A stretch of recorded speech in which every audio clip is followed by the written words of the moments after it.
Buongiorno, everybody. Hello. This week on Adventures with Sarah, we are doing our Where in the World specials again. And this week, Where in the World is the Danube. And we thought it would be fun to do a Cucina Quarantena segment that focused on Hungarian food. And Lucca stepped right in because he knows a lot about Central Europe. And what did you want to do? Goulash. Yeah. So I went out and bought all of the ingredients, and today's Cucina Quarantena is presented to you by Lucca. All right, son, get cooking. Goulash actually has I was warming up the pan before I started because you need a hot pan for the first step, which is meat. So you want to meat on a very hot pan, and you're going to start browning. And I have completely forgotten to get a wooden spatula, which you can mix. So I'm not. I'm really disappointed in your lack of organization. He watches all of those wonderful cooking shows, like You Suck at Cooking incessantly, and so this is his own version today. This is a recipe that I got from a guy called Chef John from Food Wishes. If you want any recipe, he's been on YouTube for years and years. He is excellent. And so I'm going to keep on chopping up because that's only half of the meat that we're going to use. We're going to be using 2.5 pounds. You're going to want to cut the meat up into just little portions like this, not fork size, so that however much you can fit on a fork, that's how much you chop it. And so, and we bought our stew meat. We bought a whole roast, and part of that was when I went to the butcher's at the grocery store.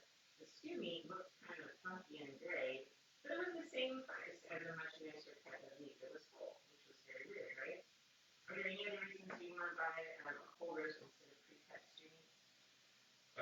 Well, as the guy needs to describe this to me, he says, well, you want to buy this stew meat because the stew meat is the thing you cannot sell otherwise under any circumstances. And so just paying extra, just the worst quality meat imaginable. So if you know. Hang on just a second. We've got a small technical difficulty. All right, sorry guys. Somebody had mentioned we were hard to hear, and it was because my AirPods were still connected to my phone. So we're still cooking goulash here on Adventures with Sarah with Lucca, and I hope the sound has improved. So please let me know if you can hear us better now. This is a beef chuck pot roast that Lucca is cutting up here. Mm-hmm. And yeah, so as you can see, I'm cutting up little just fork-sized pieces. Like this piece might even be too small, but it doesn't matter because we're going to be putting that into our mouths. So yeah, you don't want to choke on any of these pieces. You don't want to choke on any of these pieces. All right. Okay, so if you guys didn't hear what we were doing before because the sound was off because it was connected to my AirPods, we are making Hungarian goulash. And you had two options, Lucca. You said we could do it as a stew or as a soup. Yes. So there's two ways to serve this up, kind of as a stew with a thick sauce on noodles. And also, I'm going to flip the meat now because I think it's browned. Yeah, is that brown? You think that's browned? I think, yeah, you can, but you're going to have to scrape a little bit. And I think your temperature of your pan, I guess you're pretty good. It's pretty much the hottest of the hot, yeah. So he's got the Dutch oven waiting because we're actually going to cook it in my Dutch oven, but we're going to do the browning in the saute pan of all the different ingredients. So he's got that waiting so he can just flip all of the completed pieces of meat over into the stew pot, right? Yes. I think I might have flipped a little bit too early. It's okay. It's all going to end up in the same place in the end, but you really want to get that brown bit. You see that? Yeah. You might think that that's just burned bits, but what that is that's basically super condensed meat. That's like what happens when you take a soup broth and really condense it down. Yeah. And so later on, we're going to actually deglaze that, I think is what they call it, with some of this beef broth here. All right. And that's going to scoop all the goodness. And all right. Anyway, so go ahead and get some chopping done. When I was saying that you can have this as a stew or a soup, and you can have this as a stew or a soup. And if you're gonna have it with a stew, you're probably gonna want to put it on something like maybe noodles or rice or basically any carb. Sure, you can spread it on toast, but I'm not sure if many people would be inclined to that. But it's more of like a sauce plus meat and onions. Yeah. Versus if you do it if you do it with a soup, then it's meat and onions. Can I quickly comment that I think this is maybe a little too small to be cutting these. I think you need to be cutting them just slightly bigger. All right, I can do that. Also, it will take you less time in that case. And There, that's good. Just those pieces, like that size, I think that's good. Yeah, I wouldn't go any smaller than that. Also, the reason I don't think I'd go smaller is that it'll completely break down and it'll turn into like liquefied meat. Yeah, that's good. That's perfect. And I am cutting this up while I am waiting for the other meat to brown. Yeah. And Would you like me to flip the meat? Well, no, I don't think it's quite brown yet. okay. But so I believe we're on the Danube this week, which is Yes. Central Europe, and Central Europe is a very interesting place because I'm just going to go to some quick history facts because that's what I like to talk about. But Hungarian is a really interesting language because there is no other language exactly like it. Like, you have maybe in Italy and in France very similar languages. Like, I'm learning French and I can understand some, very little, but some of what my mom is saying when she's talking in Italian. In Hungarian, no other language you can understand, and that's because in the, I think it's 800s, the Hungarian people, or as they were called back then, the Magyars, and that's actually what the Hungarians still call themselves, Magyars. They were a tribe of Eastern Europeans, kind of like Mongols, but different, that migrated over the Carpathians and settled into the area of the Danube. And really, that was a really big deal because at the time, I think it was controlled by the Pannonians, and they were tribes that had been there since like the Roman era, and so the Austrians actually had to defeat. And so now what I'm doing is I'm going to put this meat into this pot, which is going to be used for stewing it later on. So, and we love this pot because this is a glazed cast iron pan. So this is one by Staub, and you guys have probably seen me cook with this before. And it is fantastic because it really keeps in the juices.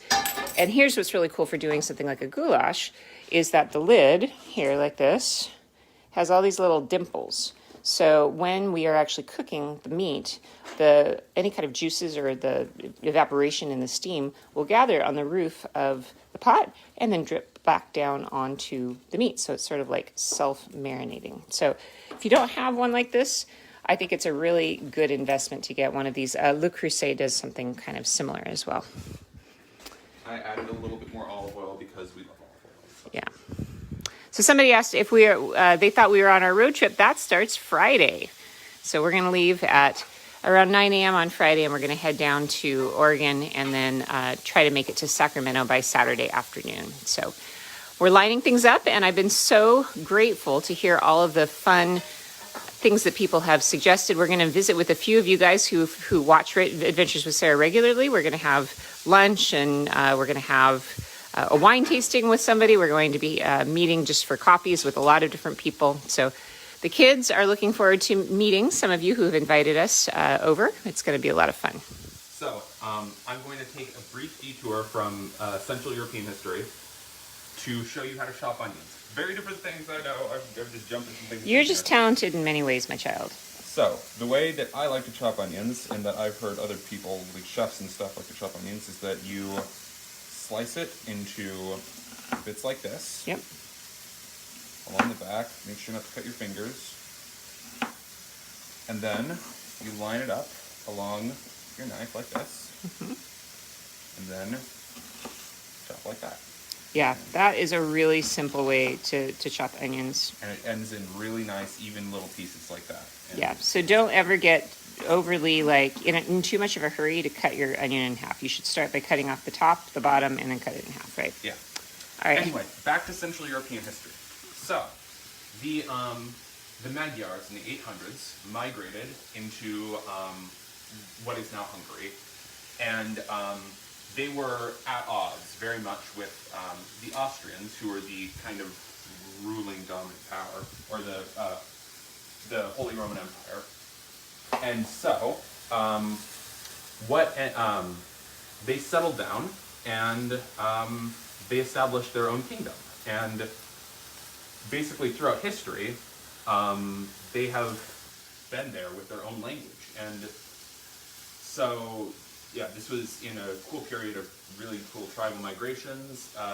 The only other group. I'm actually not going to chop this meat because okay. Sorry. It was 2 pounds and it was.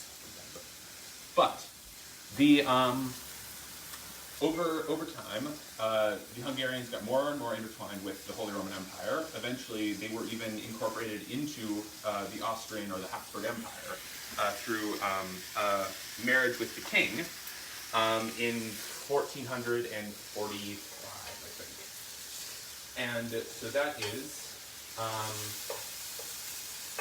and so they were basically under Austrian domination for years and years, centuries, I think it was.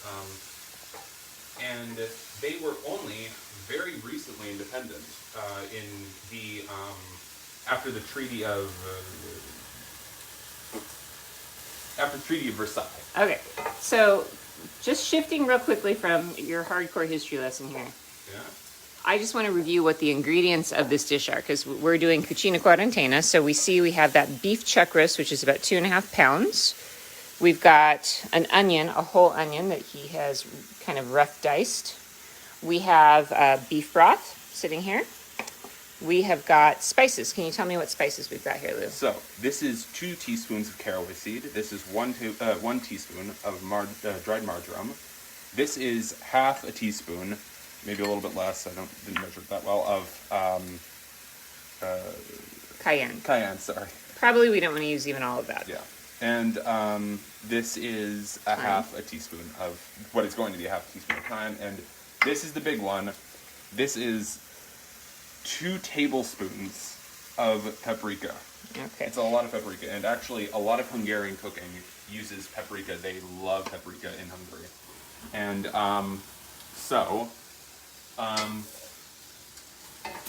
yeah, they even have, like, I think their national dessert or something like that. One of their national dishes is a paprika cake. Wow. Putting paprika in.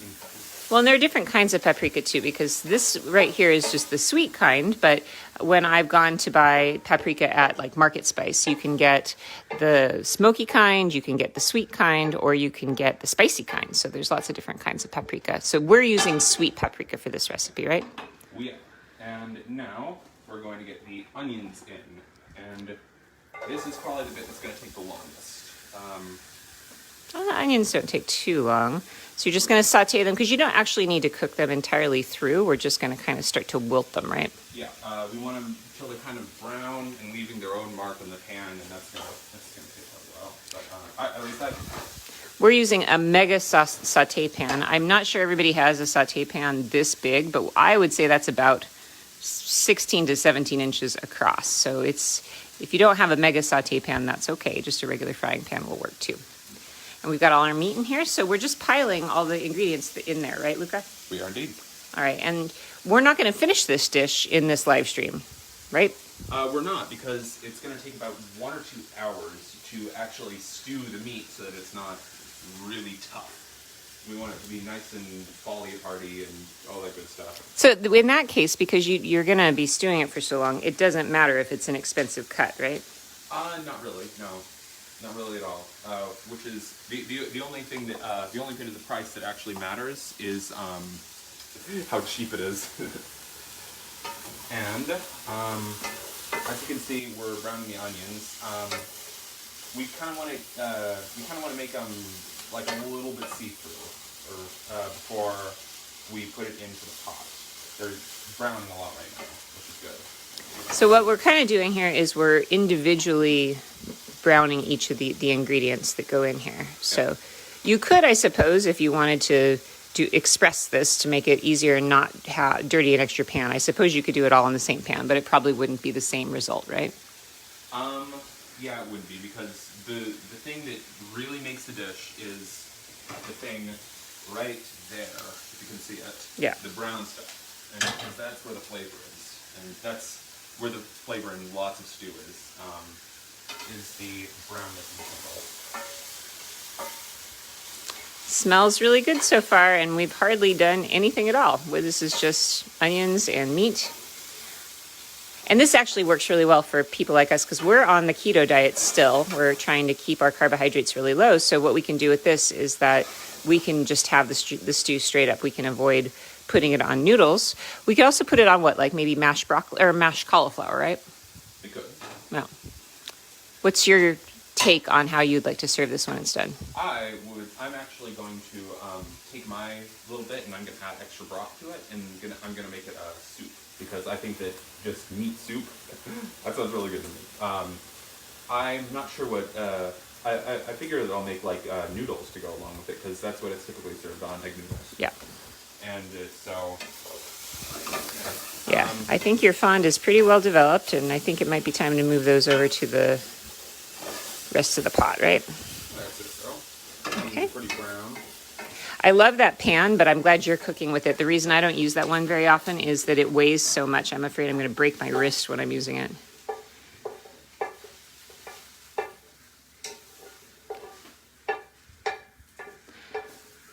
All right. Oh, oops, daisies. Well, you make mistakes. As Bob Ross Yeah. would say, happy accidents. Just don't catch my kitchen on fire. All right, so what's next? Now, the most interesting part. This is the thing that one of the recipes recommended. We're going to toast the spices by putting them all in to... This is the colorful part. Yeah, look at this. And now we're going to add thyme. The reason that I'm not the reason that despite it being the same amounts, but I am not measuring thyme, but I am measuring the cayenne, is that cayenne is really strong, and you should not really ever you should really not ever do that by hand, by just kind of shaking cayenne into a pot. That's a very bad idea. So you're just going to be toasting this a little bit until it gets a little bit of a smoky scent. Yes. And I'm going to just jump in here because I want to smell. Let's see. Oh, smells really good. Oh boy, yeah, that's getting toasty real quick. The caraway in particular, I think caraway is really interesting. And before you started this, you actually took the caraway and put it into the mortar and pestle and crushed it just a little bit, right? I did. That sort of releases some of the flavors. It's getting real nice and stuck on, which means that when you actually get the liquid in here and deglaze it, it's going to be great. Okay? I figured that's good. So now we're going to add 1 cup out of 4 cups of our broth. And this is the part where you're going to need to put in a little bit of elbow grease, because this is where you're going to want to scrape up. Okay, there we go. So you're going to need to put in some elbow grease here. And so before, the pot was pretty evenly coated in a brown stuff. I scraped all of that up. You just kind of need to press, not that hard, but press and then scrape. And then that's how you get all the good stuff from the bottom of the pan. And now we're just going to pour all that on top of this. And I'm actually going to probably add a little bit more to the Look how pretty that pot. is. That looks really good. Yeah, it does. And now you're going to deglaze more, so you can get all the rest of the burnt bits off. Yep. So where else do I need to go? Looks like I didn't get it all here. That's going to be a very flavorful sauce you're going to cook the meat in. Yeah, and goulash is originally Hungarian, but it's popular all over, everywhere. And you might have heard of it. Might have heard of it from Russian or stuff like that. Because Hungary used to be an Eastern Bloc country. And Okay, so what's the next step? so now the next step is the longest step. I think you need to put a little bit more broth in, right? More broth. Yeah, I think it should more or less not quite cover the meat, but. Oh yeah. And you need your tomato. I thought you meant add more to the pot. No, we're gonna add tomato add paste. 3 more cups to this. Plus, you're going to put in your tomato paste and your balsamic, right? Yes, and you need a 1/4 cup of balsamic vinegar. I'm trying to find my cup measurement here. Here it is. And now, so we're going to 1 cup, 2 cups, and 3 cups. That's on top of the 1 cup that I used to deglaze the pans. So that's 4 cups in total. And so now we're going to want to add. Allow me to just get the 1/4 cup measurement. I'm sorry. You can eyeball it. Just eyeball it. You don't need to measure it. You just use almost everything that's in there. Almost everything that's in it. Yeah. So now. Just eyeball it, Lucca. You don't need to put it in the measure. Now, 1/4 cup. Lots of tomato paste. That's what you like to see.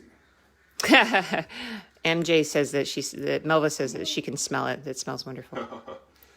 It is very strong smelling, and that is a very good thing. I think that's good. That's good. Yeah, that's good. Sorry, I don't really know how to eyeball a 1/4 cup measurement. I'm not very familiar with it. Now, it says to add 3 cloves of garlic. That is not. It says to add 3 cloves of garlic. However, we have this amazing invention from, you get this from Trader Joe's, right? Yeah, Trader Joe's. Trader Joe's came up with this an amazing invention that is little frozen cubes of garlic that is about 1 clove each. Is that right? 1 Yep, clove? they're 1 clove each. And then we're just going to add 3 of these. These are very strong, so... They're fantastic. That's one of my best cooking tips is to always buy these Trader Joe's things. And they have basil and they also have ginger. We're just going to add a whole bunch of pepper. Just a ton of pepper. This is big stuff, so big amounts of pepper. Okay. And then I think your last ingredient is the balsamic. Is that right? Salt too. Okay. I have not added any salt so far. I should have salted the meat and peppered the meat, but I forgot to do that because I am dumb and stupid. But, in the end, it doesn't actually matter because you can get your saltiness in the sauce. Yeah, that's probably good. I don't go too crazy with salt, though, because you can't go back. You can't go back, but also don't remember to go too skimpy on salt because then it will be flavorless. Well, no, but you can... Don't feel too shy, but just a little shy. You can add it later, though. You can. All right. And now add your vinegar, and then I think we're ready to let her stew. And where's the balsamic vinegar? Is that balsamic vinegar? That is not the balsamic vinegar. That is, actually. That is? No, this is the coconut stuff. Um, There we are. there you go. Balsamico vinegar acidico. And we're going to This is one of my favorite things to bring back from Italy, just for you guys watching, that when I buy my balsamic in Italy, I buy it in a spray bottle. This is just like salad vinegar, basically, but I love it because you can spray it on a salad. You put your oil in, you mix it, and then you just spray that in. We're going to add a little bit of olive oil because why not? Olive oil makes everything better. You could probably make an olive oil pastry just like it's a clump of sugar and olive oil and flour. The best gelato, bless you, that I've ever had was gelato made with olive oil. It was an olive oil gelato. And it was savory. So it had toppings like sea salt and sesame seeds. So it was kind of like savory sweet, kind of like people like peanut butter and chocolate, or they like salted caramel. That savory sweet thing is really superb.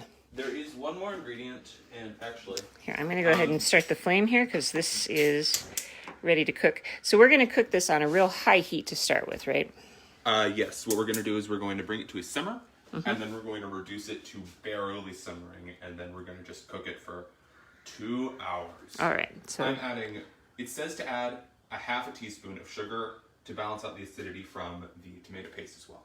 I'm adding 1 tablespoon of sugar because we have this keto sugar that is not quite as sweet. yeah. So, wait, did I say tablespoon? I meant teaspoon. I wouldn't have put sugar in it personally, but that might be the secret to making it. I think that's good, yeah. But Okay, so I think we have got all of the steps done. So if you could just review for people what all the ingredients you put in the pot were. so first, you chop up 2 1/2 pounds of meat. You bake it in the pan for, you brown it in the pan in 2 batches. You throw it in here. You chop up 2 onions, and that was 2 onions there. I don't think I ever told you guys that. But you put in 2 onions. You brown the onions, make them a little translucent. Then you put in a whole variety of spices. I think it's 2 tablespoons of paprika, 1 teaspoon of Marjoram. 1 teaspoon of marjoram, half a teaspoon of thyme, a teaspoon of 2 teaspoons of caraway seeds, and half a teaspoon of cayenne pepper. And then you brown that on top of all the brown bits. You put in a cup of beef broth or chicken broth. It called for chicken broth. We had beef broth, so we used it. It's going to be good either way. And then you deglaze it, and then you add 3 cups of that. Then you dump the deglazed stock into the pan in the pot, and then you add the remaining 3 cups of beef or chicken broth. Then you add the balsamic vinegar and the tomato paste, because the tomato paste adds that umami flavor. And now we're just going to let it go. So how long is it going to cook like this, Lucca? 2 hours. 2 hours. All right. So here's what we're going to do. Lucca and I are going to finish cooking this up. We're going to have it simmer and see what happens, but I will be sure to post the finished product in the comments under this video. So come and check this out later on tonight, and we'll let you know how it went. And Lucca, could you just tell us where you got this recipe from? I got this from a YouTube channel called Food Wishes with a chef called Chef John. I would trust him with any dish. He's very good, and he's been on YouTube for a long time. Yeah, so my kids love watching these food channels, and it's really fun to watch them cook. So I encourage you all to get in the kitchen and cook with your kids and cook with your grandkids if your kids are too old, because it's never too late to start cooking good food. So thank you and never too early. So thank you so much for joining us today for another Cucina Quarantena. We're going to continue on with our Danube theme this week. Tomorrow we're going to be having a live walking tour of Bratislava. So if you've never been to Bratislava, you don't know anything about Bratislava, you're going to learn a lot tomorrow. That should be around, I think, 10 or 11 o'clock in the morning Pacific time. So thanks again for joining us. And our road trip starts on Friday. All of you guys in California, if anybody wants to meet up with us, just shoot me a message. We'll talk to you soon. Thank you, Lucca. Thanks, Chef Lucca and Mini Chef Opal.